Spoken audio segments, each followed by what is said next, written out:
Hi friends, আসসালামু আলাইকুম। কেমন আছেন সবাই? আশা করি সবাই অনেক অনেক ভালো আছেন। আমি আপনাদের দোয়া আল্লাহর অশেষ রহমতে অনেক অনেক ভালো আছি। এই তো হঠাৎ করে বাড়ি যাচ্ছি। মা খুব অসুস্থ, সাথে দাদি খুব অসুস্থ। মার হলো হাতে সমস্যা হয়েছে, আঙুলে, যার জন্য মা কিছু কাজ টাজ করতে পারবে না, হাত ভিজাতে পারবে না, কিচ্ছু করতে পারবে না।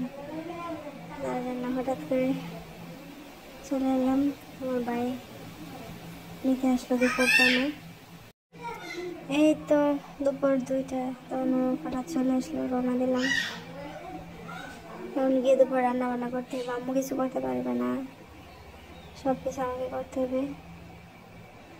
যার জন্য হঠাৎ করে চলে আসলাম। আম্মুর হাতে আঙুলের সমস্যা, ইনফেকশন হয়েছে, অনেক কিছু হয়েছে আর কি আঙুলের মধ্যে, যার জন্য কিছু করতে পারবে না।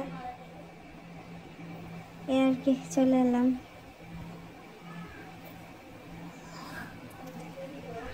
ঘর বাড়ি মানে শান্তি মেয়েদের জন্য, তাই না?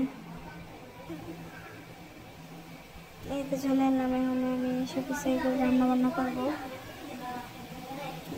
নিচে যাচ্ছি, আম্মু অনেক সবজি টবজি করছে, নিচে ওখান থেকে আনবো, আমি তারপর রান্না বান্না করবো। এত নিচে বরবটি গাছ, তারপর আছে ঢেঁড়স, তারপরে আছে পুঁই শাক, এগুলো করা হয়েছে। তো এখান থেকে কেটে নিব, সব কিছু নিয়ে রান্না বান্না করবো। আম্মুকে নিয়ে চলে আসলাম নিচে। এই তো মাশাআল্লাহ কি সুন্দর বরবটি ধরছে গাছের মধ্যে, মাশাআল্লাহ খুব সুন্দর, আর অনেকগুলো হয়েছে।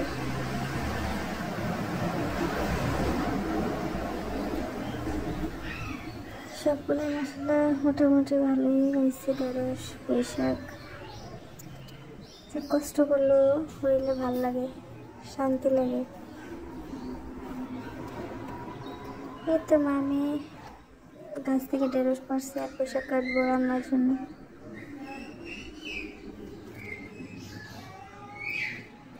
তো অবশ্যই সবাই ফুল ভিডিওটা দেখবেন, ভালো লাগলে অবশ্যই আমার পাশে থাকবেন, আমাকে সাপোর্ট করবেন। আর অবশ্যই আমার মার জন্য এবং আমার দাদার জন্য দোয়া করবেন, যেন আল্লাহ তাড়াতাড়ি সুস্থ করে দেয়। এই আর কি, আমার সঙ্গে থাকুন, দেখে দেখুন পুরো ভিডিওটা। তো সব কিছু পেরে তারপর কাটাকাটি করে রান্নার প্রস্তুতি নেব।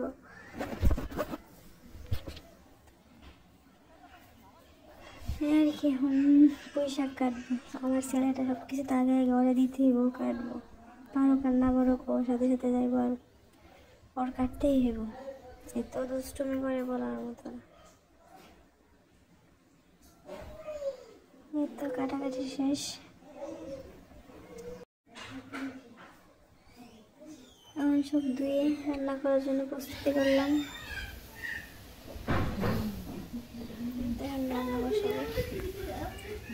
কাসকি মাছ চুরি করবো। তো রান্না চড়াই দিলাম, চারিদিকে মিষ্টি আলু সিদ্ধ করবো। তো এটা খাবে সবাই। রান্না হতে একটু সময় লাগবে, সবার খিদা লাগছে, যেহেতু আমি রান্না করতেছি, বিকেল হয়ে যাচ্ছে।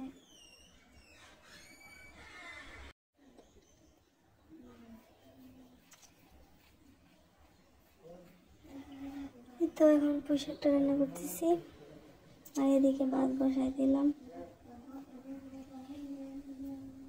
মাছের মাথা দিয়ে রান্না করবো পুঁই শাক। কে কীভাবে পুঁই শাক খেতে পছন্দ করে অবশ্যই জানাবে। আমার কাছে ওই পুঁই শাকটা যেভাবে রান্না করি ভালো লাগে, শাক হোক বা মাথা দিয়ে বা চিংড়ি মাছ, সব কিছুই ভালো লাগে। কারণ পুঁই শাক দিয়ে আমার কাছে ভালো লাগে, যার কারণে যেভাবে রান্না করি সেভাবে খেতে ভালো লাগে। ঢেঁড়স রান্না করবো মাছ দিয়ে।